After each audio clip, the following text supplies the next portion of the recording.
Le garçon effrayé suppliait les larmes aux yeux. « S'il vous plaît, ne me faites pas de mal. Je ne peux pas marcher. » Mais la pauvre petite fille ne lui fit aucun mal. Au contraire, elle le protégea et découvrit qu'il était le fils longtemps disparu du PDG. Ce qui se passa ensuite vous surprendra. Avant de plonger dans l'histoire, laissez un commentaire ci-dessous et dites-nous d'où vous nous regardez. Profitez de l'histoire. La pluie tombait comme des balles dans les rues sombres de Seattle, chaque goutte résonnant dans les ruelles désertes où Lily, âgée de 8 ans, avait appris à survivre. Ses cheveux dorés, emmêlés et collés à son visage, formaient un voile, alors qu'elle se blottissait sous un carton déchiré, derrière le dîner de Murphy, serrant contre elle le sandwich à moitié mangé qu'elle avait trouvé dans la poubelle. La plupart des nuits, Lily restait invisible. C'était la règle des rues. Ne pas se faire voir, ne pas créer de problème, ne faire confiance à personne. Mais ce soir-là, quelque chose la fit lever les yeux. D'abord, elle pensa à un animal blessé, tant le bruit perçait la pluie. Mais lorsqu'elle jeta un coup d'œil au coin de la rue, son cœur manqua un battement. C'était un garçon, peut-être âgé de 12 ou 13 ans, qui se traînait sur le pavé mouillé. Ses vêtements étaient déchirés, son visage couvert de bleu et ses jambes. Quelque chose n'allait vraiment pas avec ses jambes. « S'il vous plaît », sa voix se brisa de terreur. « Ne me faites pas de mal, je ne peux pas marcher. » Lily aurait dû fuir. Chaque instinct lui criait de disparaître dans l'ombre. Dans les rues, on apprend vite les problèmes des autres deviennent les vôtres. Et les problèmes peuvent vous coûter la vie. Mais quelque chose dans sa voix, cette peur brute et ce désespoir, la cloua sur place. « Je ne vais pas te faire de mal », murmura-t-elle en s'avançant sous la pluie. Les yeux du garçon s'écarquillèrent de sauvages de panique. Il essaya de reculer en rampant, gémissant. « Non, non, s'il vous plaît, ils vont revenir. Ils reviennent toujours. »« Hé, ça va. » Lily leva ses petites mains sales. « Je suis juste une enfant comme toi. Tu vois ?» Il la regarda tout son corps tremblant. Du sang mêlé à l'eau de pluie coulait de ses coupures sur les bras. Ses yeux désespérés et hantés, semblaient avoir vu des choses qu'aucun enfant ne devrait voir. « Comment tu t'appelles ?» demanda doucement Lily en s'agenouillant dans une flaque à côté de lui. Il ouvrit la bouche, puis la referma comme s'il avait oublié. « Max, » murmura-t-il enfin. « Je m'appelle Lily. Tu peux me dire ce qui s'est passé? » Max secoua la tête violemment. « Ils vont me retrouver. Ils me retrouvent toujours. J'ai été... » Sa voix se brisa. « Pendant si longtemps, je veux juste rentrer chez moi. » Quelque chose se fissura dans le cœur de Lily. Elle savait ce que c'était que d'être seule, d'avoir peur de n'avoir nulle part où aller. Elle vivait dans ces rues depuis 2 ans, depuis que ses parents d'accueil l'avaient expulsée, la jugeant trop difficile à gérer. Mais ce garçon Max, sa peur était différente, plus profonde, plus sombre. « Je connais un endroit, » dit-elle, prenant une décision qui allait tout changer. « Ce n'est pas grand-chose, mais c'est sec et sûr. Tu peux t'accrocher à moi. » Max hésita, ses yeux scrutant son visage, à la recherche du moindre signe de danger. Puis il hocha lentement la tête. Lily l'enroula autour de ses petites épaules, ses jambes fléchissant presque sous son poids. Il était plus grand qu'elle, plus âgé, mais si faible qu'il pouvait à peine s'aider lui-même. Chaque pas était une agonie pour lui, ses gémissements brisés perçant la pluie. « Encore un peu !» encouragea Lily ses propres bras hurlant de fatigue. « Tu fais du bon travail, Max. Nous y sommes presque. » Ils avancèrent à travers l'obscurité comme 2 fantômes, laissant derrière eux une traînée de sang et d'eau de pluie. La cachette de Lily se trouvait à 3 pâtés de maison dans un immeuble de bureaux abandonné que la plupart des gens évitaient. Elle avait aménagé un petit espace au deuxième étage, derrière un classeur renversé, où elle gardait ses trésors, une couverture qu'elle avait trouvée, quelques conserves et un ours en peluche à un œil manquant. Lorsqu'ils s'effondrèrent enfin, à l'intérieur tous deux haletants, Max la regarda, les larmes coulant sur son visage. « Pourquoi m'aides-tu » demanda-t-il. « Tu ne me connais même pas. » Lily étendit sa couverture sur eux deux, sentant son corps trembler de froid et de peur. « Parce que personne ne m'a aidé quand j'en avais besoin, » dit-elle simplement. « Et je me suis promis que si jamais je pouvais aider quelqu'un, je le ferais. » Max ferma les yeux, sa respiration s'apaisant peu à peu. « Merci, » murmura-t-il. Dehors, la pluie continuait de tomber, et quelque part au loin, des sirènes commencèrent à hurler, se rapprochant à chaque seconde qui passait. La lumière du matin filtrant à travers les fenêtres fissurées projetait des ombres sur le visage meurtri de Max. Lily était restée éveillée toute la nuit, à le regarder dormir, terrifiée qu'il cesse de respirer. Sa fièvre avait culminé vers 3 heures du matin, et elle avait utilisé sa précieuse réserve d'eau en bouteille pour rafraîchir son front brûlant. Maintenant, alors que ses yeux s'ouvraient, elle remarqua quelque chose qu'elle n'avait pas vu dans l'obscurité de l'intelligence de la conscience, et une tristesse si profonde qu'elle semblait engloutir tout ce qui l'entourait. « Depuis combien de temps ai-je dormi ?» La voix de Max était rauque. « Environ 6 heures. » Lily lui tendit une boîte de soupe qu'elle avait gardée. « Elle est froide, mais c'est de la nourriture. » Max lutta pour s'asseoir, grimaçant à chaque mouvement. Ses jambes étaient enflées décolorées, d'une manière qui faisait tourner l'estomac de Lily. Lorsqu'il tenta de les bouger, son visage devint livide de douleur. « Ils les ont cassés », dit-il d'un ton plat, comme s'il parlait de la météo. « Il y a 6 mois, ils ont dit que ça m'empêcherait de m'enfuir à nouveau. » Il but une gorgée de soupe, les mains tremblantes. Ça a marché. Lily sentit des larmes brûler derrière ses yeux. Depuis combien de temps t'ont-ils? Max resta silencieux si longtemps qu'elle crut qu'il ne répondrait pas. Quand il parla enfin, sa voix n'était qu'un murmure. 7 ans. J'avais 5 ans quand ils m'ont pris. 7 ans. Le nombre flottait dans l'air comme une sentence de mort. Lily tenta d'imaginer. Être enlevée à 5 ans, passer toute son enfance enfermée, blessée, brisée.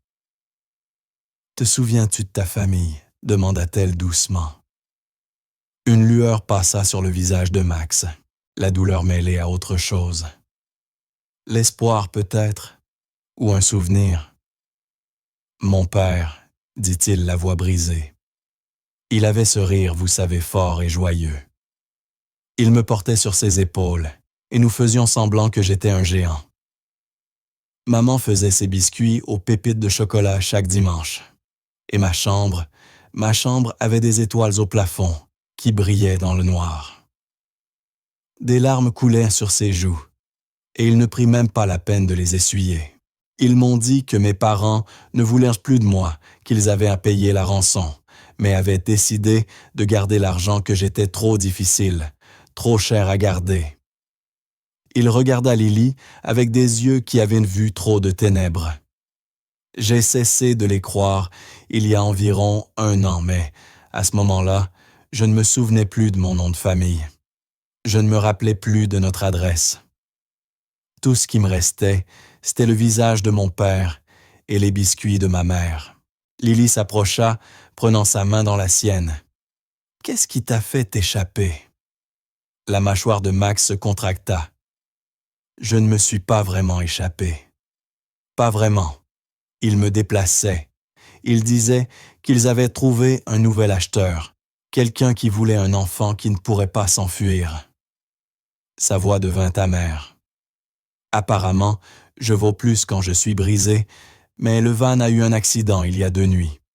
Le conducteur et le garde ont été gravement blessés. J'ai rampé par les portes arrière pendant qu'ils étaient inconscients, et j'ai continué à ramper. Je ne savais pas où j'allais. Je savais juste que je devais m'enfuir. Penses-tu qu'il te cherche? Demanda Lily, la peur s'infiltrant dans sa voix. Max croisa son regard et elle vit la réponse avant qu'il ne parle. Il cherche toujours. Il ne s'arrête jamais. C'est pour ça. Il serra sa main. Lily, tu dois partir. Va loin. S'il me trouve ici, il... Non, la voix de Lily était ferme. Je ne te laisse pas. Nous allons régler ça ensemble.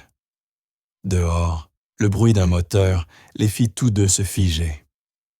Il ralentit, s'arrêta puis continua. Le corps entier de Max se rigidifia de terreur et Lily comprit quelque chose d'horrible. C'était ainsi qu'il avait vécu pendant 7 ans. Chaque bruit, une menace potentielle, chaque instant rempli de peur. « Parle-moi de ton père », dit-elle doucement, essayant de le calmer. Quel était son nom? Max ferma les yeux, cherchant dans des souvenirs assombris par le temps et le traumatisme. « Alexander », dit-il enfin. « Alexander Sterling ». Il dirigeait une grande entreprise dans la technologie. Il était toujours au téléphone, mais quand il était avec moi, rien d'autre n'avait d'importance. Un petit sourire effleura ses lèvres. Il m'appelait son petit prince. Le cœur de Lily se serra. Quelque part, Alexander Sterling, s'il était encore en vie, avait passé 7 ans à ne pas savoir que son fils souffrait. 7 ans d'inquiétude, d'espoir, de deuil. « Nous allons le retrouver », dit Lily avec une détermination qu'elle ne ressentait pas complètement. « Je te le promets, Max, nous allons te ramener à la maison. » Mais même en prononçant ces mots, elle ne pouvait se défaire du sentiment que le temps leur manquait. Alexander Sterling se tenait dans son bureau penthouse surplombant la skyline de Seattle, tenant une photo qu'il avait regardée 10 000 fois. On y voyait un garçon de 5 ans aux cheveux bouclés foncés et aux yeux verts de sa mère, riant à l'objectif couvert de pâte à biscuits aux pépites de chocolat. 7 ans, 3 mois et 14 jours. Voilà combien de temps s'était écoulé depuis la disparition de Maxwell dans leur jardin. 7 ans depuis l'appel de rançon. 7 ans depuis qu'ils avaient payé 2 millions de dollars et attendu près du téléphone l'emplacement où ils retrouveraient leur fils sain et sauf. L'appel n'était jamais venu. Sa femme Catherine n'avait pas survécu au chagrin. Le cancer l'avait emporté il y a 3 ans, mais Alexander connaissait la vérité. Elle est morte le jour où Maxwell a été enlevé. Son corps a simplement mis plus de temps à suivre. Monsieur Sterling, son assistante Margaret apparut dans l'encadrement de la porte, son visage soigneusement neutre. Un détective Morrison est ici pour vous voir. Il dit que c'est à propos de Maxwell. Le cœur d'Alexander s'arrêta un instant, puis recommença à battre avec une force douloureuse. Au fil des années, il avait eu des dizaines de visites comme celle-ci, chacune étant un espoir cruel, une fausse piste, une impasse de plus. Il avait appris à ne rien attendre pour se protéger de la dévastation de la déception. Mais il écoutait toujours, il espérait toujours. Le détective Morrison avait la 50aine, les yeux fatigués, ayant vu trop de choses. Il ne perdit pas de temps avec des politesses. « Monsieur Sterling, il y a 2 nuits, un accident de la route sur l'Highway 5. Une camionnette immatriculée au nom d'une société Shell que nous suivons pour trafic d'enfants. Le conducteur et le passager ont été retrouvés inconscients, mais il y a des preuves qu'il y avait quelqu'un d'autre dans le véhicule. Des traces de sang, des vêtements déchirés. Les portes arrière étaient ouvertes. Alexander sentit la pièce vaciller autour de lui. « Vous pensez que c'était un enfant? Nous en sommes certains. » Et M. Sterling, Morrison, sortit un sac de preuves en plastique. À l'intérieur, un petit morceau de tissu sale, un vêtement d'enfant. Nous l'avons trouvé accroché au verrou de la porte. Le groupe sanguin correspond à celui de Maxwell. La photographie glissa des doigts d'Alexander et tomba en cliquetant sur le bureau. « Cela fait 7 ans, murmura-t-il. Il disait que les premières 48 heures étaient cruciales. Après les chances, ils savaient ce qu'ils avaient dit. La voix de Morrison était douce mais ferme. Monsieur Osterling, nous suivons ce réseau de trafic depuis des années. Ils ne tuent pas les enfants. Ils les déplacent, les vendent, les utilisent. Si Maxwell était dans cette camionnette, s'il est quelque part, il se pencha en avant. Il peut encore être en vie. Alexander ne pouvait plus respirer. 7 ans de chagrin, de culpabilité, d'espoir désespéré qu'il s'était forcé à abandonner parce que ça faisait trop mal. Tout revenait maintenant en force, menaçant de le submerger.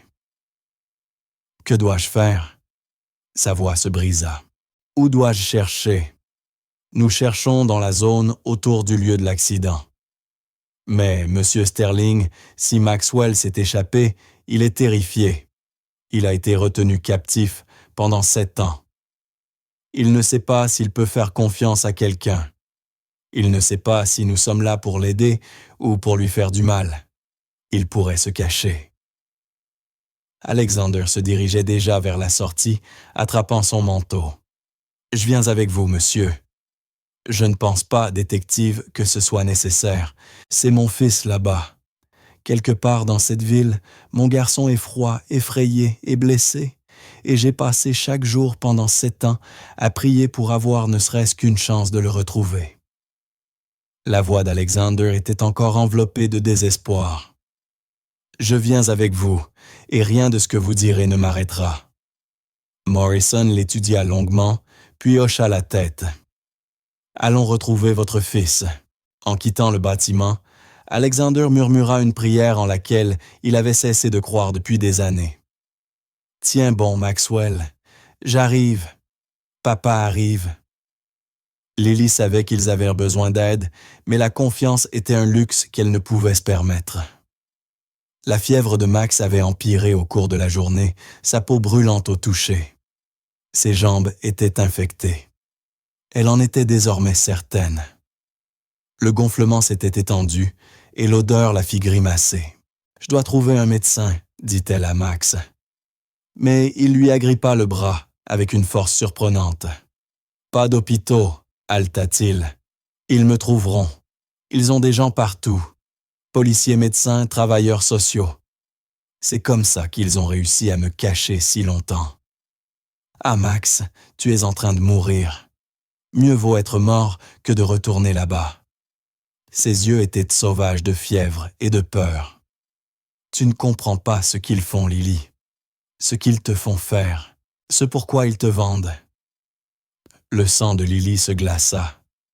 Elle avait 8 ans et vivait dans les rues, mais elle n'était pas naïve. Elle avait vu assez entendu, assez d'autres enfants ayant échappé à des situations pires.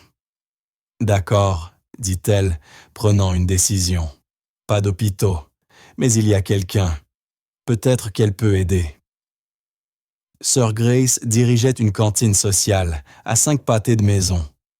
Elle ne posait jamais de questions, n'appelait jamais les autorités, aidait simplement quiconque franchissait sa porte. Lily avait déjà récupéré de la nourriture là-bas, bien qu'elle avait toujours été prudente pour rester invisible. Cette fois, elle devrait prendre le risque d'être vue. « Je reviens dans 1 heure, » promit Lily. « Peut-être 2. Verrouille la porte après moi et n'ouvre à personne d'autre qu'à moi. Je frapperai 3 fois, je marquerai une pause, puis 2 fois de plus. D'accord. » Max hocha faiblement la tête. « Lily, si quelque chose m'arrive, s'il me trouve avant que tu reviennes. » Il plongea la main dans sa poche déchirée et en sortit une petite médaille ternie. « Donne-la à mon père. Dis-lui que je n'ai jamais cessé de croire qu'il viendrait pour moi. » Lily prit la médaille, la vision brouillée par les larmes. D'un côté, l'inscription « À mon petit prince », avec amour, papa. De l'autre, les initiales « MAS ». « Je reviendrai », répéta-t-elle. « Je te le promets. » Le trajet jusqu'à St. Catharines sembla interminable. Lily se glissait dans les ombres, évitant les rues principales où des voitures de patrouille auraient pu remarquer un enfant seul. Lorsqu'elle atteignit enfin la porte arrière de la cuisine, elle tremblait d'épuisement et de peur. Sir Grace ouvrit à la deuxième frappe, son visage marqué par le temps, s'illuminant d'un sourire doux qui s'effaça en voyant l'expression de Lily. « Mon enfant, que se passe-t-il? »« J'ai besoin d'aide, » murmura Lily. « De l'aide médicale. Mais je ne peux pas, il ne peut pas aller à l'hôpital. S'il vous plaît. » Sir Grace l'observa longuement, puis hocha la tête. « Entre, raconte-moi tout. » Lily parla les mots débordants dans un flot désespéré. Sir Grace écouta sans interrompre son visage, se faisant plus inquiet à chaque détail. « Je connais quelqu'un, » dit-elle enfin. « Dr. Sarah Chen. Elle fait du bénévolat ici parfois. Elle ne posera pas de questions auxquelles tu ne peux pas répondre. Mais Lily, ce garçon a besoin de soins médicaux sérieux. Ce que tu décris ressemble à une infection avancée. Peux-tu l'appeler, s'il te plaît? » Sir Grace tendait déjà la main vers son téléphone lorsque la porte d'entrée fut fracassée. 3 hommes pénétrèrent dans la pièce. Grands dangereux, leurs yeux scrutant la pièce comme des prédateurs à l'affût. « Nous cherchons un enfant, » dit le chef, sortant une photographie. Garçon, environ 12 ans, cheveux foncés, peut-être avec une fille blonde. Quelqu'un a dit les avoir vus près d'ici. Le sang de Lily se glaça.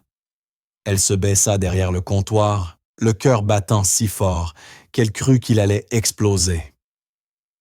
La voix de Sir Grace resta calme, posée. « Je sers des centaines d'enfants ici. Il vous faudra être plus précis. Le garçon est blessé, les jambes cassées. C'est notre neveu. Il s'est enfui après un différend familial. Nous voulons juste le ramener sain et sauf. » Lily entendit le mensonge couler de ses mots comme du poison. Sir Grace l'entendit clairement aussi. « Je n'ai vu aucun enfant blessé aujourd'hui. Si c'était le cas, j'appellerais les autorités compétentes. » Le visage de l'homme se durcit. « Madame, vous ne voulez pas vous mêler d'affaires familiales et vous ne voulez pas menacer une religieuse dans son propre établissement. » Sir Grace répondit calmement. « Maintenant, partez avant que j'appelle moi-même les autorités. » L'affrontement dura une éternité. Enfin, les hommes partirent, mais pas avant que le chef ne se retourne. « Il ne pourra pas se cacher éternellement. Dites-lui cela. Dites-lui que nous récupérons toujours notre propriété. » Lorsque la porte se referma, Lily sortit de sa cachette tremblante. Sir Grace la serra dans ses bras. « Ce garçon ne retournera pas chez eux, » dit-elle fermement. « Et toi non plus. Nous allons appeler Dr. Chen, puis quelqu'un d'autre. »« Qui ?» murmura Lily. « Le détective Morrison. »« C'est l'un des bons, mon enfant. S'il y a quelqu'un qui peut aider, c'est lui. » Lily pensa à la peur de Max, sa conviction absolue que personne en autorité ne pouvait être digne de confiance.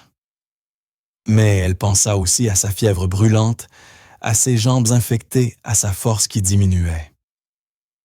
Parfois, réalisa-t-elle, il faut choisir entre la peur et l'espoir.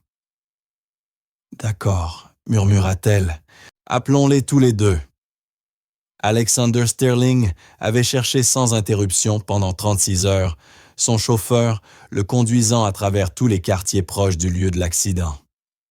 Il avait affiché partout la photo de Maxwell vieillie numériquement pour montrer à quoi il pourrait ressembler maintenant. Il avait reçu des centaines d'appels, toutes fausses pistes, toutes des impasses. Maintenant épuisé et fonctionnant uniquement à coups de café noir et d'espoir désespéré, il était assis dans sa voiture, devant une cantine sociale à la périphérie de la ville. Le détective Morrison avait mentionné cet endroit comme une possibilité. Les enfants des rues y venaient souvent. Son téléphone sonna. Numéro de Morrison. « Nous pourrions avoir quelque chose, » dit le détective sans préambule. Sir Grace assinte. Catherine a appelé. Elle dit avoir des informations sur un garçon blessé, correspondant à la description de Maxwell. Mais Sterling, préparez-vous. Même si c'est lui, je suis déjà là, interrompit Alexander, fixant l'entrée modeste de la cantine. À St. Catherine's, je vous rappellerai. Il courut presque à l'intérieur, le cœur battant. Une religieuse plus âgée l'accueillit à la porte, son expression mélangeant sympathie et inquiétude. « Monsieur Sterling. » À son hochement de tête, elle continua. « Je suis sœur Grace. Avant de vous en dire plus, j'ai besoin de votre parole. Cet enfant, s'il est votre fils, sera protégé. Des personnes dangereuses le recherchent. Il est en danger. » La voix d'Alexander monta. « Où est-il? Parlez à voix basse, s'il vous plaît. Il n'est pas ici. Il est caché à proximité. Une petite fille courageuse le protège. Mais, Monsieur Sterling, il est très malade, jambes infectées, forte fièvre. Dr. Chen est avec lui maintenant, mais il a besoin de soins hospitaliers appropriés. » Alexander sentit les larmes couler sur son visage. C'est vraiment lui. C'est Maxwell. Sir Grace sortit une petite médaille ternie. La fillette avait dit de la donner à son père, de lui dire qu'elle n'avait jamais cessé de croire que vous viendriez. Les jambes d'Alexander fléchirent. Il connaissait cette médaille. Il l'avait donnée à Maxwell pour son 4e anniversaire. À mon petit prince, il la portait chaque jour jusqu'à... « Où est-il? » demanda Alexander, retrouvant ses forces. « Menez-moi à lui maintenant. » Sir Grace le conduisit par des ruelles arrière, lui expliquant à voix basse et à toute vitesse l'histoire de Lily, la fuite de Max, et les hommes venus les chercher. Alexander l'entendait à peine. Tout son être était concentré sur une seule chose, son fils était vivant. Ils atteignirent un immeuble abandonné, montèrent des escaliers qui s'effritaient, et Sir Grace frappa selon un motif précis. La porte s'entr'ouvrit, et Alexander vit enfin son fils. Une petite fille blonde aux yeux bleus perçants et aux joues maculées de saleté se tenait là. « C'est qui, lui? » exigea Lily en bloquant l'entrée. « Lily, » dit doucement Sir Grace. « Voici Alexander Sterling. » La fillette l'étudia avec une intensité troublante pour quelqu'un d'aussi jeune, puis regarda de nouveau à l'intérieur. « Max, quelqu'un est venu te voir. » Alexander entendit une voix faible répondre, puis il poussa Lily passa devant Sir Grace. Dépassa tout ce qui se dressait entre lui et son fils. Le garçon allongé sur une couverture sale ne ressemblait guère au petit de 5 ans qu'il avait en mémoire squelettique, couvert de bleu, les jambes tordues en angles impossibles. Mais ses yeux verts, hérités de Catherine, étaient les mêmes. Maxwell. La voix d'Alexander se brisa complètement. Le garçon le contempla, la confusion et l'incrédulité peints sur le visage. Puis ses yeux s'agrandirent et sa main se porta à la bouche. « Papa. » À peine un souffle. « Papa, c'est vraiment toi. » Alexander s'écroula à côté de lui, recueillant son fils brisé dans ses bras, aussi doucement qu'il le put, sanglotant contre ses cheveux emmêlés. « Je t'ai retrouvé, » sanglota-t-il. « Je t'ai retrouvé, mon petit prince. Je n'ai jamais cessé de te chercher, jamais cessé d'espérer. Je suis tellement désolé. Je suis tellement désolé. » Maxwell pleurait aussi, ses bras frêles enlaçant son père avec une force désespérée. « Tu es venu me chercher. Il disait que tu viendrais pas, mais tu es venu. » Dr. Chen s'avança avec calme. « Monsieur Sterling, votre fils a besoin d'une hospitalisation immédiate. L'infection est sévère. »« Non !» La panique de Maxwell fut instantanée. « Pas d'hôpitaux.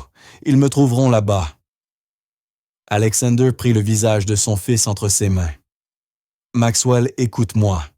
J'ai la meilleure équipe de sécurité de Seattle, les meilleurs avocats, tout ce qu'il faut. Plus personne ne t'enlèvera, je te le promets. Je jure sur la mémoire de ta mère. Tu es en sécurité maintenant. » Maxwell scruta le visage de son père, cherchant la moindre tromperie. Puis il hocha lentement la tête. Mais alors qu'on s'apprêtait à le déplacer, Lily agrippa le bras d'Alexander. « Monsieur Sterling, ces hommes ceux qui le cherchent, ils ont dit quelque chose. Ils ont dit « Nous récupérons toujours notre propriété. Ils ne vont pas s'arrêter. » Alexander regarda cette toute petite fille farouche qui avait sauvé son fils quand le monde les avait abandonnés. « Qu'ils essaient, » dit-il d'une voix basse remplie d'une haine glaciale. « Ils nous ont volé 7 ans. Je passerai le reste de ma vie à m'assurer qu'ils peinent pour chaque jour. » L'aile privée de l'hôpital Seattle General n'avait jamais connu une telle sécurité. Alexander avait recruté toute une équipe d'anciens militaires comme garde du corps chacun, personnellement vérifié. La chambre de Maxwell était au dernier étage avec une seule entrée et des caméras couvrant chaque angle. Pourtant, Maxwell ne parvenait pas à dormir. Lily resta assise près du lit d'hôpital, refusant de partir, malgré les protestations des infirmières. Alexander dut intervenir pour qu'on la laisse rester. Cette petite fille avait fait pour son fils plus que toute la police de Seattle. « Parlez-moi d'eux, » dit Alexander à voix basse. C'était à 3 heures du matin et Dr. Chen avait enfin réussi à faire baisser la fièvre de Maxwell. Ses jambes devaient être opérées le lendemain. On allait tenter de réparer les dégâts, même si les médecins avaient y prévenu que les perspectives restaient incertaines. La main de Maxwell se resserra sur celle de son père. « Papa, tu ne veux pas savoir. Si je veux. » La voix d'Alexander était douce, mais ferme. « Fils, j'ai besoin de comprendre ce qui t'est arrivé, qui t'a pris, où on t'a gardé tout. » Maxwell resta silencieux si longtemps qu'Alexander crut qu'il ne répondrait pas. Lily pressa son autre main pour l'encourager. Finalement, Maxwell parla. Il y en avait 3 ce jour-là dans le jardin. Ils surveillaient notre maison depuis des semaines, il disait ensuite. Ils connaissaient l'emploi du temps de maman. Ils savaient quand tu étais au travail. Ils m'ont attrapé pendant que je jouais avec mes camions près de la clôture. Sa voix était plate, sans émotion, le ton de quelqu'un qui a répété ce souvenir trop de fois. Ils m'ont mis quelque chose sur le visage qui m'a plongé dans le noir. Alexander se sentit malade, mais se força à écouter. Quand je me suis réveillé, j'étais dans un sous-sol. Mur de béton, pas de fenêtre. Il y avait d'autres enfants, peut-être 6 ou 7 de mon âge. Ils nous disaient qu'on était des orphelins, maintenant que nos parents nous avaient abandonnés. La voix de Maxwell se brisa. La rançon, c'était juste un test, disait-il, pour voir si on valait la peine d'être gardé, et quand vos parents payaient, ils décidaient parfois de ne pas vous rendre. Tu sais, tu n'as aucune valeur. Maxwell, ce n'est pas vrai, commença Alexander. Je sais ça maintenant, papa, mais j'avais 5 ans. Pendant des années, je les ai crus. Lily essuya les larmes de ses yeux, et Alexander vit sa propre douleur reflétée dans ce visage trop jeune. Il nous déplaçait tous les quelques mois, continua Maxwell. Différents, sous-sols différents entrepôts. Il nous montrait à des acheteurs des gens qui voulaient des enfants, pour des raisons diverses. Certains voulaient des travailleurs, une main-d'œuvre bon marché pour des fermes, ou des usines d'autres voulaient. Il ne put achever la phrase, mais Alexander comprit et sa rage monta. J'ai eu de la chance d'une manière malade. Monsieur Graves, c'est comme ça qu'on appelait le chef, disait que j'étais une marchandise de haute qualité, instruit assez beau, assez jeune, pour être correctement formé. Il augmentait sans cesse mon prix, attendant le bon acheteur. Le visage de Maxwell se tordit d'ironie amère. Ma valeur a monté quand j'ai essayé de m'échapper la première fois.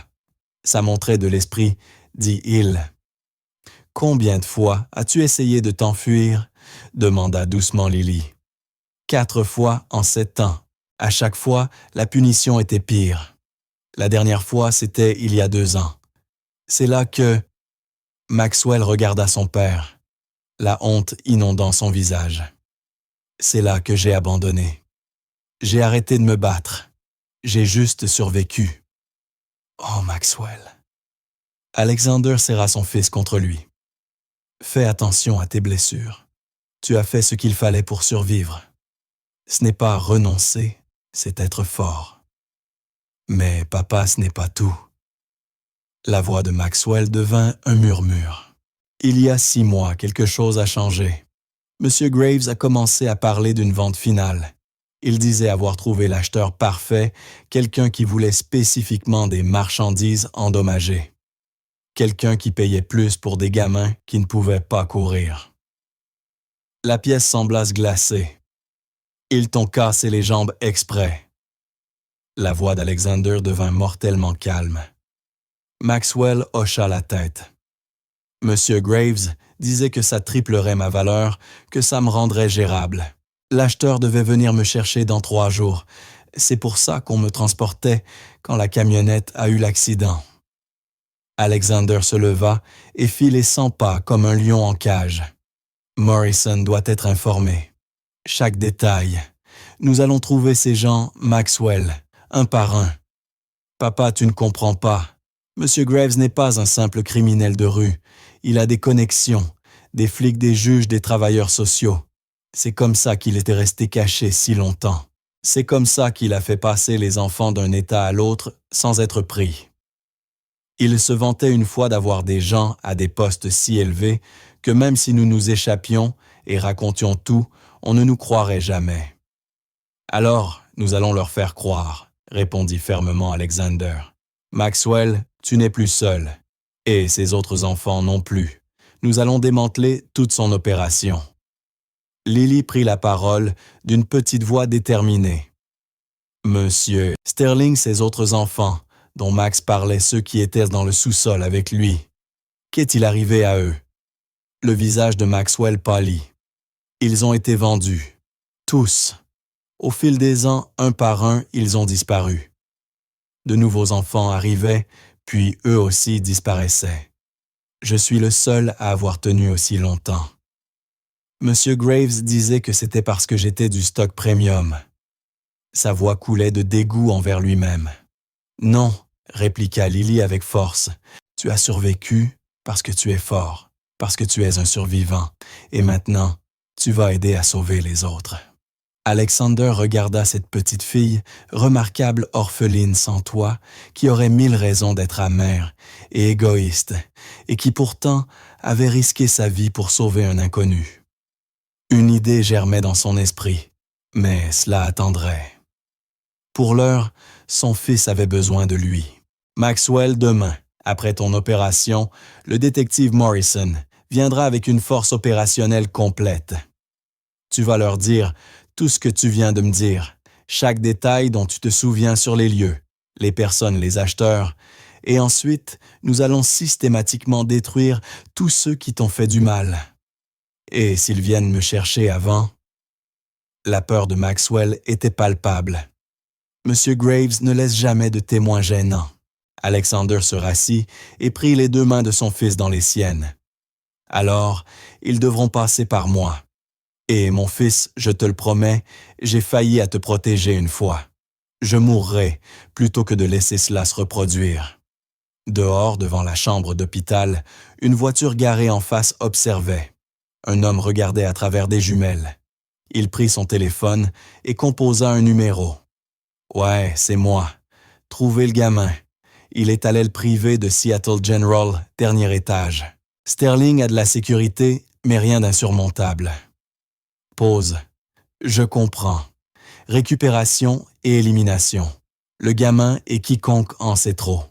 Nouvelle pause. Et la petite fille. La voix à l'autre bout était froide et définitive. Aucun témoin, aucune preuve. Nettoyage complet. L'homme esquissa un sourire. Entendu. Considère le fait. L'attaque survint à 4 heures du matin, précisément au moment où le personnel hospitalier changeait de service et où la sécurité était la plus vulnérable. Alexander s'était assoupi dans le fauteuil, près du lit de Maxwell, une main encore serrant celle de son fils. Lily était recroquevillée sur un petit lit d'appoint, apporté par les infirmières, sa respiration lente et régulière. Le premier signe que quelque chose n'allait pas vint du garde de sécurité posté à l'extérieur, un bruit étouffé puis le silence. Marcus Hayes, le chef de la sécurité d'Alexander et ancien Navy SEAL, se trouvait dans le couloir pour prendre un café lorsqu'il vit le garde s'affaisser contre le mur. 3 hommes en blouse d'hôpital se dirigèrent rapidement vers la chambre de Maxwell, et Marcus reconnut les mouvements calculés d'opérateurs entraînés.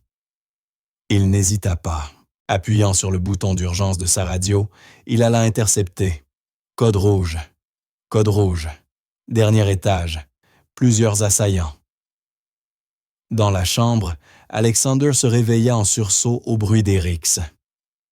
À travers la fenêtre de la porte, il vit Marcus se battre avec 2 hommes tandis qu'un 3e essayait d'ouvrir la porte. Maxwell Lily sous le lit maintenant. La voix d'Alexander était urgente, mais contrôlée. Il avait passé les 36 dernières heures à se préparer précisément à ce scénario. La porte vola en éclats et un homme aux yeux froids pénétra une seringue à la main. Rien de personnel, Sterling, juste des affaires. Alexander se plaça entre l'intrus et le lit où se cachèrent son fils et Lily. « Vous ne les touchez pas. » L'homme sourit. « Qu'est-ce que tu vas faire? »« T'es un PDG, pas un combattant.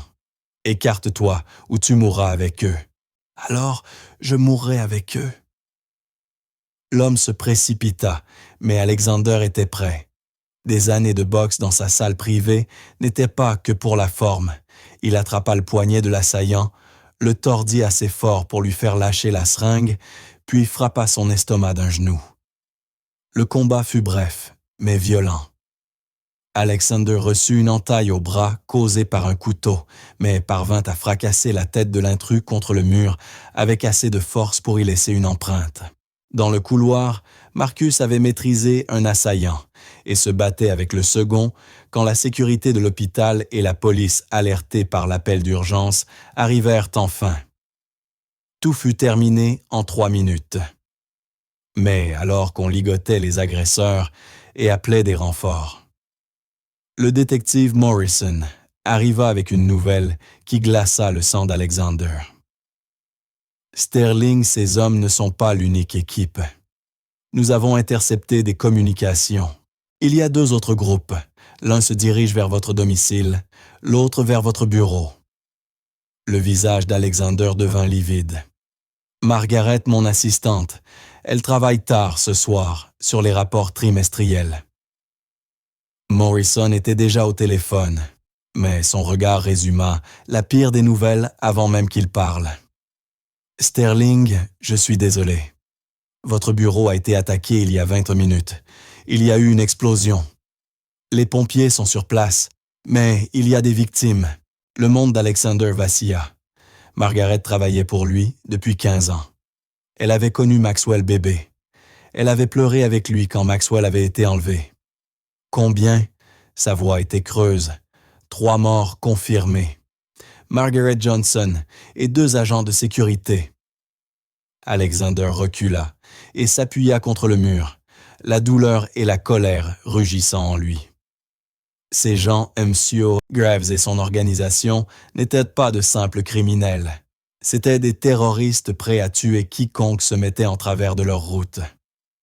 Maxwell sortit de sous le lit, le visage marqué. « Papa, c'est de ma faute. Ils tuent des gens à cause de moi. » Non. Alexander serra son fils contre lui, la voix durcie malgré les larmes. C'est leur faute, leur choix, leur mal.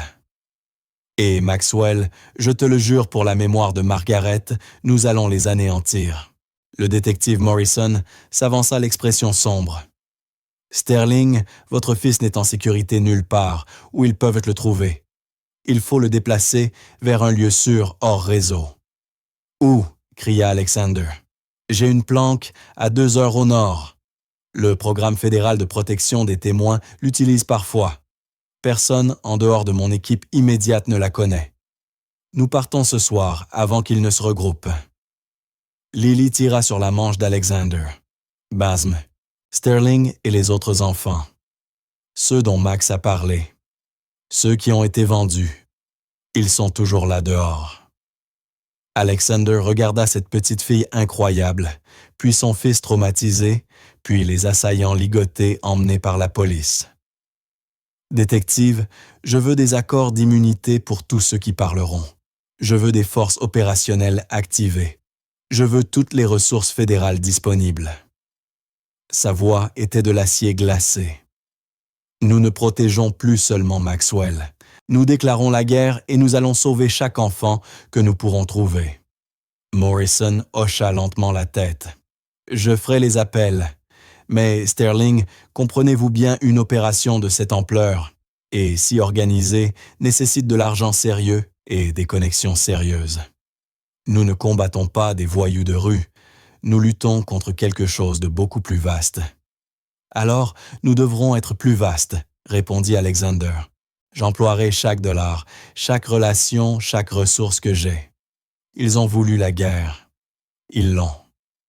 Alors qu'on préparait l'évacuation de Maxwell vers la planque, l'un des assaillants capturés laissa échapper un ricanement, un son froid et creux. Vous croyez avoir gagné Sterling. Vous n'avez aucune idée de l'ampleur. Monsieur Graves n'est qu'une pièce. L'organisation s'étend sur 6 États, 12 pays. Vous êtes un homme seul face à un empire. Alexander se pencha sa voix d'un calme mortel. Je ne suis pas un homme seul. Je suis un père qui a perdu 7 ans avec son fils. Je suis un père qui vient de perdre quelqu'un qui était comme de la famille. Et je vous promets ceci, je brûlerai votre empire jusqu'aux fondations, même si ça me coûte tout ce que j'ai. Le sourire de l'assaillant s'éteignit, tandis qu'on installait Maxwell dans un véhicule blindé, Lily tenant sa main tout le long. Alexander fit des promesses silencieuses pour tous ceux qu'il avait perdus et pour tous ceux qu'il n'avait pas su protéger. Ce n'était plus seulement l'affaire de Maxwell maintenant. C'était une question de justice.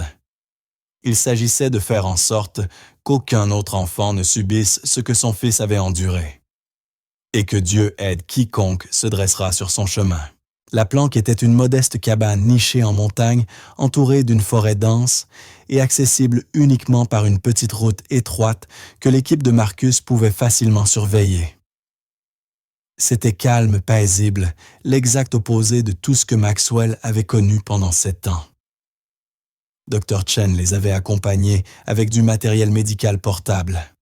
L'opération de Maxwell avait été reportée pour des raisons de sécurité, mais ses jambes nécessitaient une surveillance et des soins constants.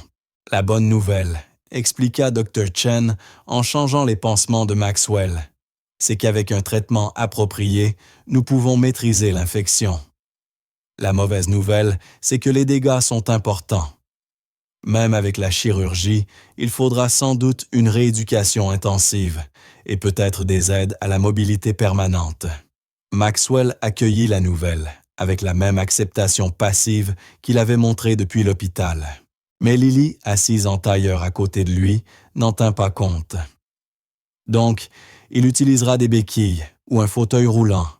Et alors, il est vivant, il est libre. C'est ça qui compte. Dr. Chen sourit doucement. Tu as tout à fait raison, Lily. Au cours de la semaine suivante, une routine s'installa. Dr. Chen gérait les soins médicaux de Maxwell. Marcus et son équipe assuraient la sécurité. Le détective Morrison allait et venait, apportant des nouvelles et posant des questions, et Alexander tâchait d'apprendre à être le père d'un fils qu'il connaissait à peine. « Parle-moi de maman », demanda Maxwell un soir. Ils étaient assis sur la véranda de la cabane, regardant le coucher de soleil teinter le ciel d'orange et de rose. Lily était à l'intérieur, aidant Dr. Chen à inventorier les fournitures. Le thorax d'Alexander se serra. « Que veux-tu savoir? » Elle t'a cherché avant de mourir. « Chaque jour, » répondit Alexander, la voix lourde d'émotion. Maxwell, ta mère, n'a jamais renoncé. Elle a organisé des recherches, engagé des détectives privés, passé des heures au téléphone avec toutes les agences de police du pays. Le diagnostic de cancer est arrivé 3 ans après ton enlèvement. Mais honnêtement, je crois que le chagrin l'a affaiblie d'abord. Est-ce qu'elle m'en a voulu? Quoi? Non, Maxwell, comment pourrais-tu penser ça? Parce que c'est moi qui suis allé dehors tout seul. Toi et maman m'aviez dit de rester où vous pouviez me voir. Mais je voulais jouer près de la clôture, faire descendre mes camions sur la colline. La voix de Maxwell se brisa. Si je l'avais seulement écouté, rien de tout ça ne serait arrivé. Alexander serra son fils dans une étreinte féroce. Maxwell, tu avais 5 ans, un enfant qui jouait dans son propre jardin. Les seuls responsables sont les monstres qui t'ont pris. Ta mère ne t'a jamais blâmé. Elle s'en est voulu de ne pas avoir été là. Moi aussi, je me suis blâmé d'être au travail. Mais la vérité, c'est que les coupables sont M. Graves et tous ceux qui l'ont aidé. Ils restèrent un moment en silence, Maxwell digérant ses paroles. Enfin, il parla encore. « Papa, après que tout cela sera fini et qu'ils auront tous été arrêtés, que m'arrivera-t-il? Qu'est-ce qu'il me restera? »« Que veux-tu dire? » demanda Alexander. « Je veux dire, je ne suis plus le même gamin que tu as perdu. Je n'aime plus les biscuits aux pépites de chocolat. Leur odeur me rend malade parce qu'ils nous donnaient des biscuits avant de nous montrer aux acheteurs comme des chiens qu'on récompense. J'ai des cauchemars toutes les nuits. Je ne peux pas dormir sans veilleuse. Je suis brisé, papa. Et si tu n'aimais pas ce que je suis devenu? » Alexander sentit les larmes couler sur son visage. « Maxwell, écoute-moi. Tu es mon fils, pas le garçon de 5 ans que j'ai perdu, pas une image idéalisée. Toi maintenant, exactement tel que tu es, avec tes morceaux cassés, je ne me contente pas de t'apprécier. Je t'aime inconditionnellement pour toujours. Rien de ce que tu pourrais dire ou faire ne changera cela. Même si on ne peut pas être normal, il n'y a pas de normal universel. Il y a juste nous qui devons apprendre à reconstruire une famille ensemble. » À l'intérieur de la cabane, le détective Morrison rencontrait l'équipe juridique d'Alexander via un appel vidéo chiffré. L'enquête prenait une ampleur plus grande que prévu. Nous avons identifié 17 propriétés liées à l'organisation de M. Graves, expliqua Morrison, entrepôts, maisons d'habitation, même un complexe rural dans l'Idaho. Nous avons coordonné avec le FBI pour exécuter des perquisitions simultanées demain à l'aube. « Combien d'enfants? » demanda Alexander, la voix tendue. « Nous ne le savons pas encore. Des dizaines, peut-être davantage. » Morrison fit une pause. « Sterling, vous devez savoir aussi que nous avons identifié plusieurs acheteurs grâce au témoignage de Maxwell. Des personnalités en vue des politiciens, des hommes d'affaires, même un juge. Quand ça éclatera, ça sera un raz de marée médiatique. »« Parfait, » répondit Alexander d'un ton glacial. « Je veux leur visage partout. Je veux qu'ils perdent tout. Comme moi, j'ai perdu mon fils pendant 7 ans. » Lily apparut dans l'embrasure de la porte, l'air préoccupé. « Monsieur Sterling, je peux vous parler. » Alexander sortit avec elle, et elle baissa aussitôt les yeux sur ses chaussures usées. « Que m'arrivera-t-il? » demanda-t-elle doucement. « Quand tout sera fini, quand Max n'aura plus besoin de moi, est-ce que je retourne dans la rue? » Le cœur d'Alexander se fendit. Dans le chaos de tout cela, il avait presque oublié que Lily était aussi seule que Maxwell l'avait été. « Lily, regarde-moi. » Lorsqu'elle leva les yeux, il y vit la peur d'un enfant qui a appris à ne rien attendre de bon. « Tu as sauvé la vie de mon fils. Tu l'as protégé quand personne d'autre ne pouvait le faire. Tu as montré plus de courage et de compassion que la plupart des adultes que je connaisse. Tu crois vraiment que je te renverrai dans la rue? Mais je ne suis personne, juste une gamine des rues. Tu es la fille qui a redonné de l'espoir à Maxwell quand il avait tout perdu. Tu es la fille qui a risqué sa propre sécurité pour aider un inconnu. Lily, si tu le veux, j'aimerais que tu fasses partie de notre famille. » Les yeux de Lily s'ouvrirent en grand. « Tu veux dire comme une adoption? » « Exactement comme une adoption. » Maxwell allait avoir besoin de beaucoup d'aide pour se rétablir physiquement et émotionnellement. Honnêtement, je pense que vous avez besoin l'un de l'autre. Qu'en dis-tu? Lily ne répondit pas par des mots. Elle se jeta sur Alexander et l'étreignit avec toute la force que son petit corps pouvait donner, sanglotant contre sa chemise. « Je prends ça pour un oui », murmura Alexander en la serrant contre lui. À l'intérieur, Maxwell avait écouté depuis la fenêtre. Il sourit pour la première fois en 7 ans. Peut-être pensa-t-il, il peut être qu'il pourrait vraiment être bien. Cette nuit-là, alors que tout le monde dormait, un message arriva sur le téléphone chiffré du détective Morrison, un message qui allait tout changer. Graves est mort.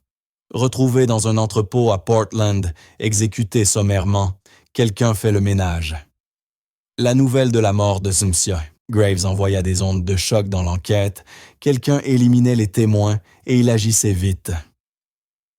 3 autres corps en 48 heures, rapporta sombrement Morrison, 2 associés connus de Graves et un acheteur identifié par le témoignage de Maxwell.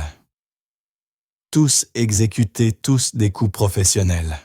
Alexander fit les 100 pas dans le petit salon de la cabane. Ils détruisent les preuves. Ils réduisent au silence tous ceux qui pourraient témoigner, ce qui signifie que Maxwell est plus en danger que jamais, ajouta Marcus. Maxwell assis sur le canapé avec Lily à ses côtés pâlit. Donc, ils ne s'arrêteront pas tant que je ne serai pas mort.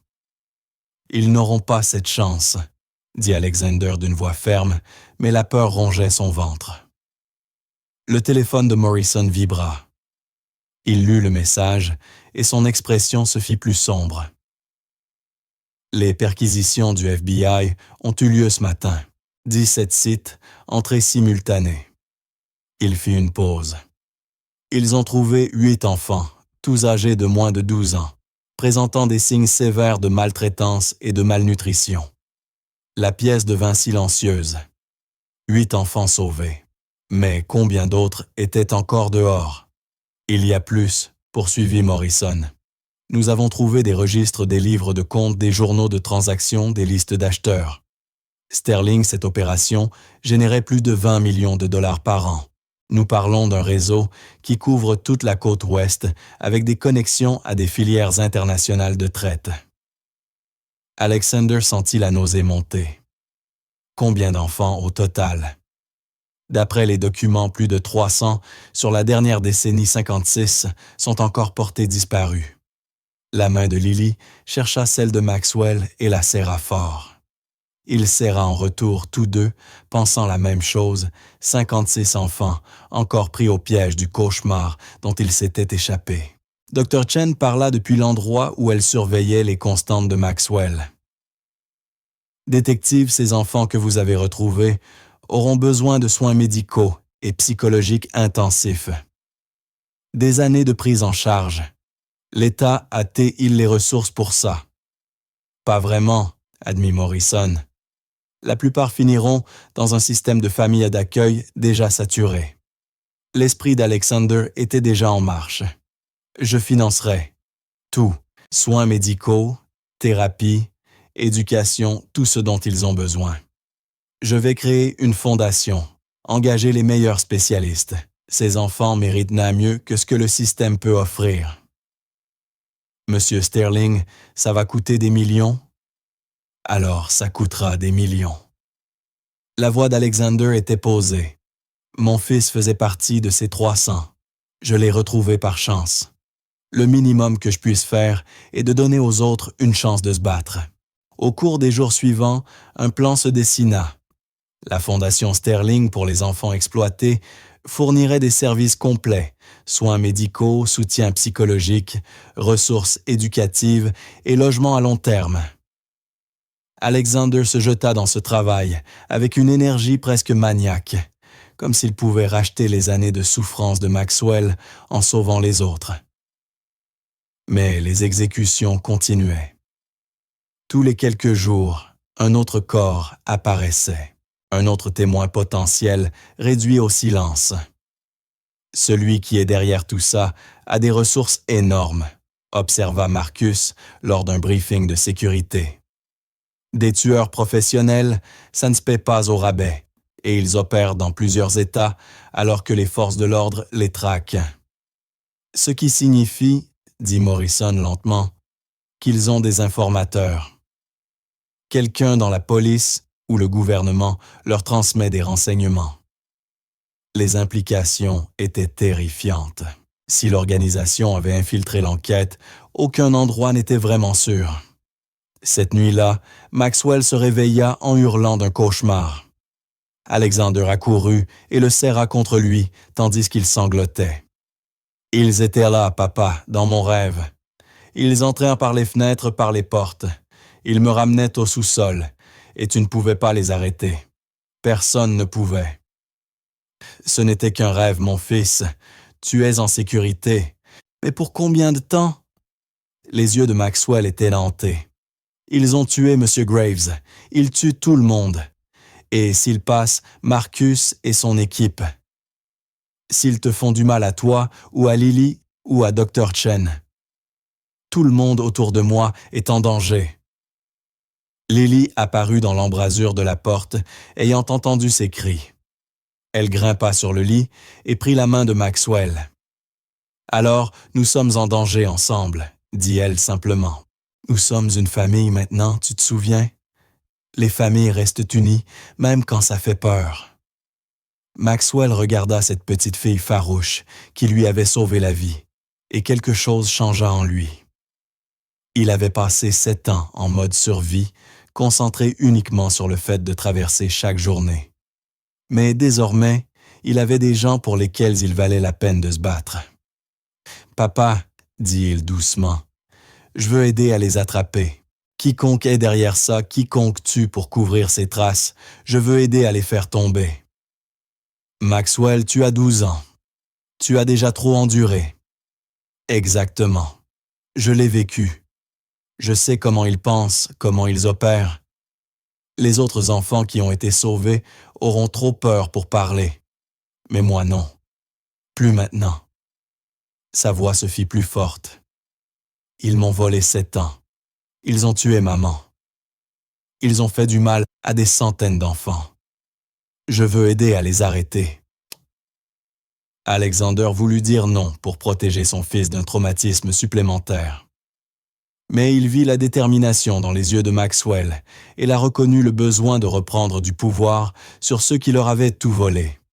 « D'accord, finit-il par dire. Mais nous ferons ça prudemment, et tu ne seras jamais sans protection. » Marché conclu. Ce qu'aucun d'eux ne savait, c'était que leur planque n'était pas aussi sûre qu'ils le croyaient. À 1 kilomètre, dans une voiture garée au bord des arbres, une femme observait à travers des jumelles à haute puissance. Elle les surveillait depuis 3 jours, apprenant leur routine, identifiant leurs points faibles. Et ce soir-là, elle allait agir. Pas pour les tuer, cela viendrait plus tard. Ce soir, elle devait semer le doute, les faire remettre en question tout ce qu'ils croyaient savoir.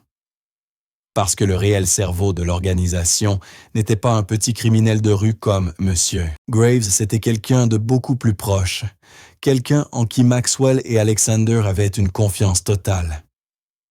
La révélation vint d'une source inattendue, l'une des 8 enfants sauvés. Une petite fille de 10 ans, nommée Emma, qui se sentit enfin assez en sécurité pour parler. « Il y avait une dame, » dit Emma à l'interrogateur du FBI, la voix petite mais claire. Elle venait parfois nous voir, de beaux vêtements, un parfum de luxe. Elle parlait avec monsieur, Graves lui donnait des papiers. Les autres enfants l'appelaient l'ange, parce qu'elle souriait tout le temps. Mais Emma frissonna. Ses yeux étaient durs. Elle m'a fait plus peur que monsieur Graves. L'interrogateur présenta alors à Emma des photos de plusieurs femmes liées à l'affaire. Emma les parcourut une par une, secouant la tête jusqu'à la 5e photo. Elle se figea complètement. C'est elle. C'est l'ange. Le sang de l'interrogateur se glaça. « Tu en es absolument sûr? » « Oui, je n'oublierai jamais son visage. » Moins d'1 heure plus tard, le détective Morrison fonçait vers la planque, l'esprit en ébullition. Ça ne pouvait pas être vrai. Ça devait être une erreur. Mais la certitude d'Emma, jointe aux éléments de preuve qu'il remontait, peignait un tableau incontournable. Il fit irruption dans la cabane où l'équipe était en train de vivre une soirée presque ordinaire. Alexander passait en revue des documents pour la fondation Maxwell, et Lily jouait aux cartes. Dr. Chen préparait le dîner. « Sterling, j'ai besoin de tout le monde dans cette pièce maintenant », lança Morrison d'une voix qui s'était durcie, y compris. Dr. Chen leva les yeux de la cuisinière surprise. « Détective. » « Que se passe-t-il? » « Je pense que vous savez exactement ce qui ne va pas, docteur.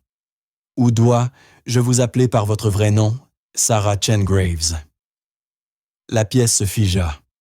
Alexander se leva lentement, l'expression perdue. « Morrison, de quoi parlez-vous? Dr. Chen n'est pas qu'une bénévole à St. Catharines. C'est la belle-sœur de M. Graves. Elle a épousé son frère, il y a 15 ans, a gardé son nom de jeune fille professionnellement. Et selon Emma, l'un des enfants sauvés, elle était impliquée dans l'opération de traite depuis le début. » L'expression de Dr. Chen ne changea pas, mais quelque chose passa dans son regard. La chaleur se retira, remplacée par un calcul froid. « Emma a toujours été trop observatrice pour son propre bien, » dit-elle doucement. Maxwell poussa un son étranglé. Cette femme l'avait soigné, s'était occupée de lui, avait gagné sa confiance, et tout ce temps, elle faisait partie de l'organisation qui avait détruit son enfance. Pourquoi? La voix d'Alexander vibra de trahison. Vous nous avez aidés. Vous avez sauvé la vie de Maxwell. Dr. Chen Sarah sourit sans humour. J'ai sauvé la vie de Maxwell parce qu'un enfant mort est sans valeur. Un enfant secouru qui me fait confiance, qui dépend de moi, c'est une source d'information précieuse. Elle se dirigea vers le matériel médical, la main se tendant vers quelque chose. Marcus fut plus rapide. Son arme était déjà sortie et braquée avant qu'elle n'ait pu saisir quoi que ce soit. Ne bougez pas, main visible. Sarah s'exécuta impassible. Vous ne pouvez rien prouver. Le témoignage d'un enfant traumatisé.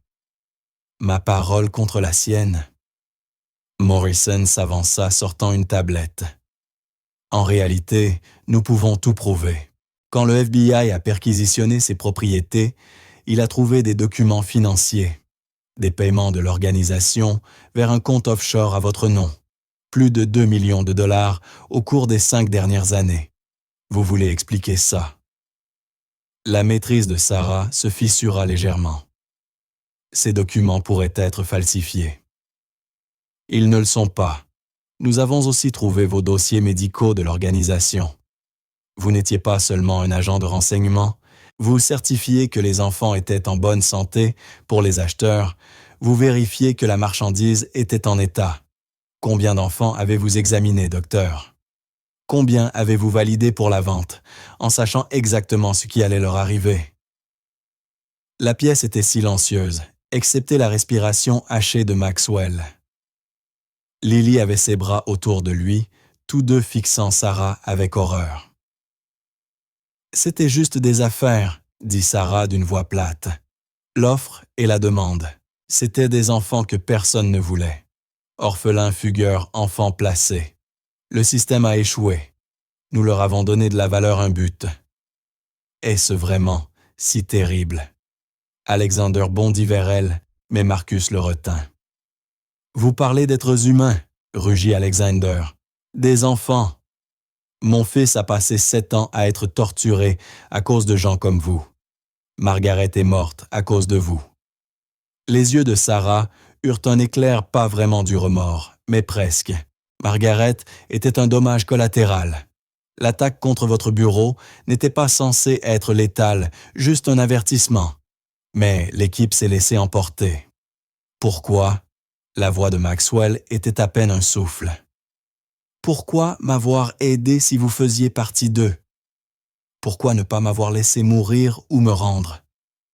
Sarah le regarda et un instant quelque chose d'humain traversa son visage. Parce que tu m'as rappelé quelqu'un, dit-elle doucement. Ma fille.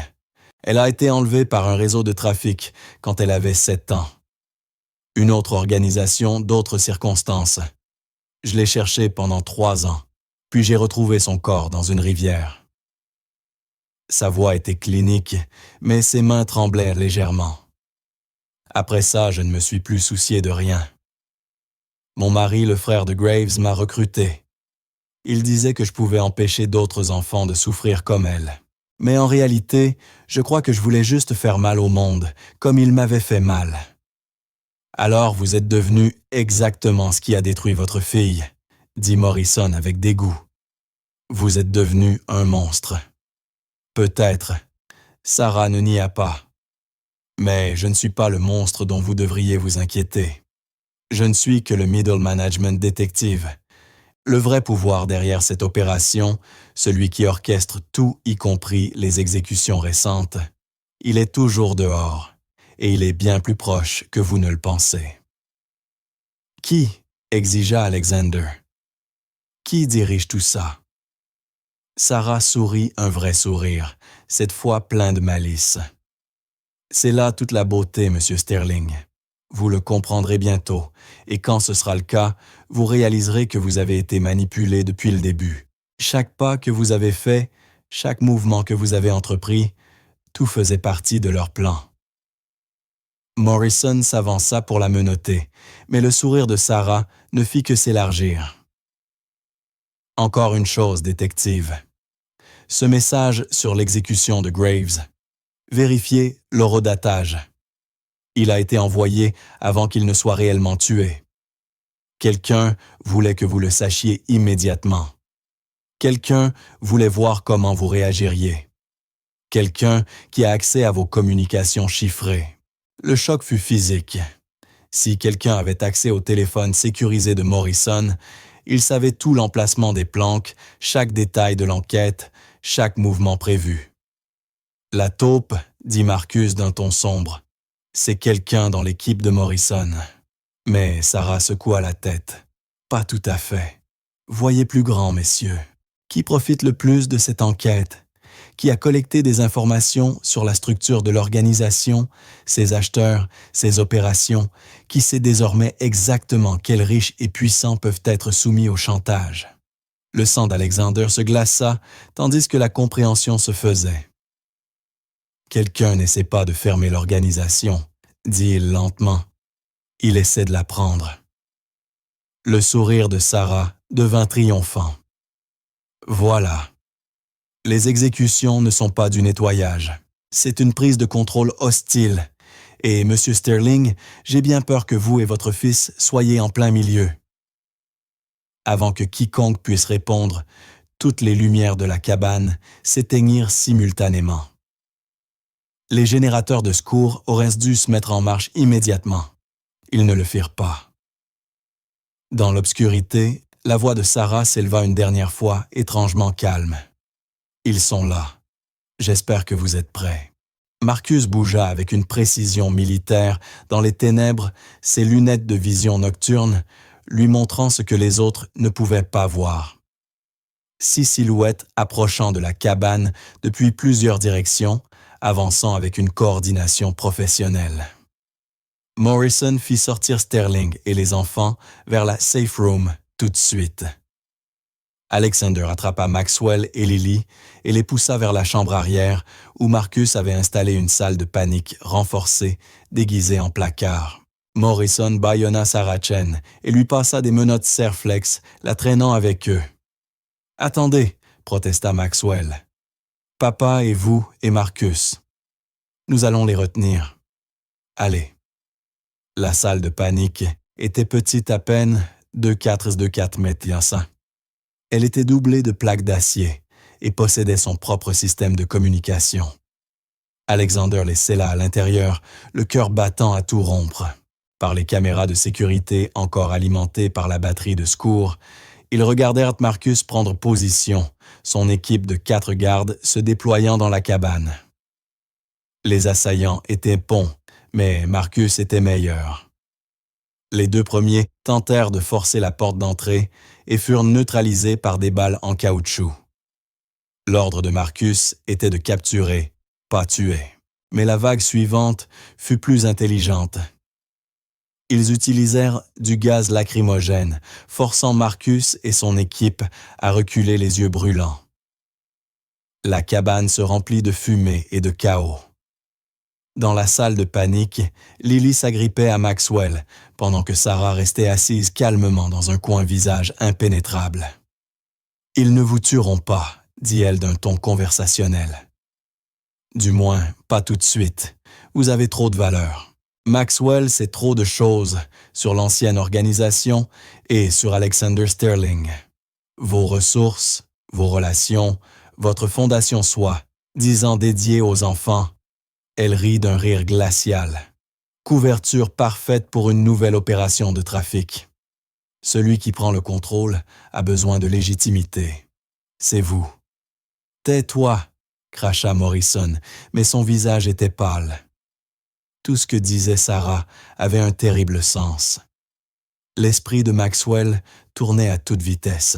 7 ans de captivité lui avaient appris à lire les situations, à repérer les sorties à survivre. Il examina la configuration de la salle, le système de ventilation, les protocoles d'urgence que Marcus leur avait expliqués le premier jour. « Papa, » chuchota Théil, « la gaine de ventilation, elle va à l'extérieur, non issue de secours. »« Maxwell, tu ne peux pas. Quelqu'un doit aller chercher de l'aide. Une aide réelle. Pas l'équipe de Morrison, elle est assez compromise. Pas la police locale, Sarah a dit que l'organisation a des connexions partout. » La voix de Maxwell était pourtant posée malgré la peur. Il y a une station des Rangers à environ 3-2 km au nord. Ranges fédéraux, pas la police locale. Ils peuvent appeler du renfort réel. Alexander regarda son fils, ce garçon courageux, brisé et magnifique, qui avait survécu à l'enfer et qui continuait de se battre. « Tu ne peux pas marcher. Tes jambes. Je peux ramper si c'est nécessaire. Je l'ai déjà fait. » La mâchoire de Maxwell se durcit. « Papa, je ne suis pas impuissant. Je ne suis plus ce gamin de 5 ans terrorisé. Laisse-moi aider. » Lily se leva. « J'y vais avec lui. Je connais ces bois. Je me suis déjà caché dans des forêts. Je fuis les gens. Et je suis rapide. » « Absolument pas. » Les adultes s'insurgèrent d'un même mouvement. « Vous êtes des enfants. » Des enfants qui ont survécu à plus que la plupart des adultes. Lily coupa la parole. « Monsieur Sterling, on peut le faire. On doit le faire. » Morrison consulta sa montre. « Les assaillants vont percer cette porte dans 10 minutes, peut-être moins.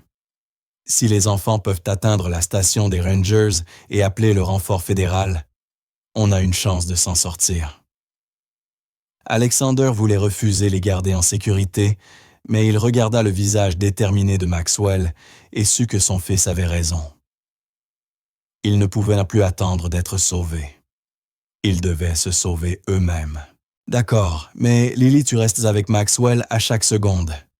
Si quelqu'un vous aperçoit, vous courez et vous ne vous retournez pas. Promets-moi. »« Je promets. » La voix de Marcus crépita dans le système de com. Sterling, ils amènent du matériel de découpe. Vous avez 8 minutes, grand maximum. Alexander ouvrit la gaine de ventilation le cœur serré et aida Maxwell dans les 3 conduits. Les jambes de son fils étaient encore abîmées, toujours faibles, mais la détermination brûlait dans ses yeux. « Je reviendrai, papa. Je te le promets. J'amènerai de l'aide. »« Je sais que tu le feras, fiston.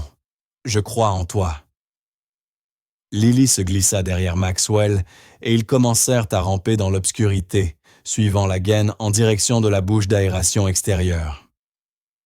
Dans la salle de panique, Alexander se tourna vers Morrison. « S'il pénètre avant que les enfants aient trouvé de l'aide, il faudra gagner du temps. Entendu. Sarah vient avec nous comme otage. Ils ne risqueront pas de la tuer si elle leur est encore utile. » Sarah ricana. « Vous me croyez précieuse? Je suis aussi jetable que les autres. Je vous l'ai dit, c'est une prise de contrôle. L'ancien régime est éliminé. Le nouveau prend le pouvoir. Je suis l'ancien régime. Alors, pourquoi nous aider avec des informations? Demanda Morrison. Parce que je suis fatigué, répondit simplement Sarah. Fatigué des mensonges, de la douleur de cette boucle infinie. Ma fille est morte. Mon mari m'a abandonné. J'ai fait des choses terribles et je ne peux pas les effacer. Peut-être que si Maxwell survit, si ces 8 enfants que j'ai aidés à sauver reçoivent une vraie aide, ce sera quelque chose. Peut-être que cela suffit. À l'extérieur de la cabane, les assaillants avaient atteint la porte de la salle de panique. Le sifflement aigu d'une torche de découpe emplissait l'air. Alexander vérifia sa montre. 6 minutes depuis que Maxwell et Lily étaient entrés dans le conduit de ventilation. Ils auraient besoin d'au moins 20 minutes pour atteindre la station des Rangers. Morrison, il faut les retarder. Le détective hocha la tête, vérifiant son arme. Sterling, quand tout sera fini, si nous survivons, je veux que tu saches que tu es un père meilleur que la plupart. Maxwell a de la chance de t'avoir. Moi, j'ai de la chance. J'ai retrouvé mon fils. Tout le monde n'a pas cette chance. La première section de la porte de la salle de panique tomba avec un fracas métallique. La lumière inonda la cabane. Une voix appela à travers l'ouverture, étrangement calme. « Monsieur Sterling, Dr. Chen, détective Morrison, veuillez sortir paisiblement. Nous préférons ne pas utiliser la force, mais nous le ferons si nécessaire. » Alexander s'avança vers l'ouverture, se mettant entre la brèche et Morrison. « Parlons de ce que vous voulez. Je suis un homme d'affaires. Tout est négociable. Négocier implique que vous avez quelque chose dont nous avons besoin. Mr. Sterling, vous êtes actuellement piégé, surpassé en nombre et à court d'options. Votre équipe de sécurité est neutralisée. Votre fils et la jeune fille... » La voix fit une pause. « En fait, où sont les enfants? » « Ils n'apparaissent pas sur nos scans thermiques. » Une autre voix plus tranchante. « Vérifiez le système de ventilation. Ils s'échappent. » Alexander sourit avec gravité. Les enfants avaient pris de l'avance. Cela devrait suffire. « Vous voulez parler ?» cria-t-il. « Alors dites-moi qui vous êtes. Qui dirige vraiment cette opération? » Silence. « Vous le saurez bientôt, Monsieur Sterling. En fait, vous les connaissez déjà. Vous les connaissez depuis des années. » Ces mots glacèrent les veines d'Alexander. Quelqu'un qu'il connaissait, quelqu'un en qui il avait confiance. Les sections restantes de la porte de la salle de panique furent découpées. 6 silhouettes armées en tenue tactique se tenaient dans l'ouverture, les visages masqués. Le chef fit un pas en avant et ôta son masque. Le monde d'Alexander bascula. « Bonjour Alexander, » dit le visage familier. « Je suppose que nous avons beaucoup à discuter. » Alexander fixa ce visage, Richard Blackwood, son partenaire d'affaires depuis 15 ans, parrain de Maxwell, son ami le plus proche. Richard. La voix d'Alexander se brisa. « Ce n'est pas possible. » Richard sourit ce sourire chaleureux et familier, maintenant tordu par l'ombre. « Désolé, vieil ami, mais les affaires sont les affaires. Tu savais. » Alexander se rua en avant, mais les gardes le retenaient. Quand Maxwell avait été enlevé, quand Catherine était morte, tu savais où il se trouvait. Pas tout de suite, mais 6 mois après son enlèvement, j'ai découvert l'opération de Graves et vu l'opportunité. Ton chagrin t'a rendu vulnérable. Tu as signé le contrôle de Sterling Tech sans lire les petites lignes. La voix de Richard était froide. Une société technologique avec un transport international parfait pour le trafic. L'entreprise était pour l'entreprise, murmura Alexander horrifié. Au début, puis j'ai compris son vrai potentiel et cette fondation que tu bâtissais avec ta réputation en gérant des enfants vulnérables. Richard rit. Personne ne soupçonnerait. Je préfère mourir que t'aider. Alors que se passe-t-il pour Maxwell? Nous avons des gens à la station des Rangers. Il sera capturé dans l'heure. Un coup de feu éclata dehors. Des agents fédéraux baissaient vos armes. Marcus Hayes entra avec des agents du FBI. La ventilation menait à un abri anti-tempête où le FBI attendait. Maxwell et Lily étaient en sécurité au quartier général, donnant leur déclaration. « C'est fini, Blackwood !» Richard pressa un pistolet contre la tête d'Alexander. « Je marche ou Sterling meurt. »« Fais-le !»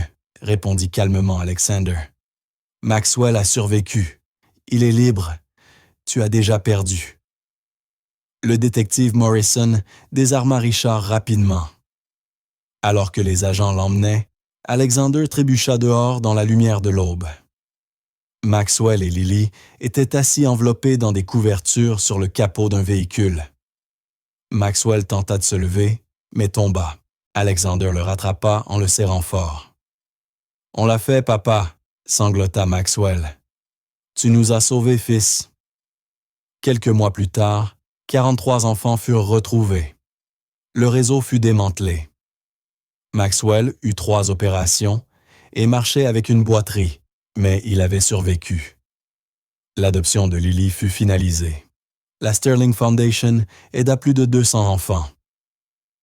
À l'anniversaire du sauvetage, Alexander regarda Maxwell dormir paisiblement. « Je t'aime, mon petit prince », murmura-t-il. Les yeux de Maxwell s'ouvrirent avec un vrai sourire. « Moi aussi, papa. Merci de ne jamais avoir abandonné. »« Jamais, » promit Alexander. Ils étaient des survivants, des combattants, une famille enfin vraiment chez eux.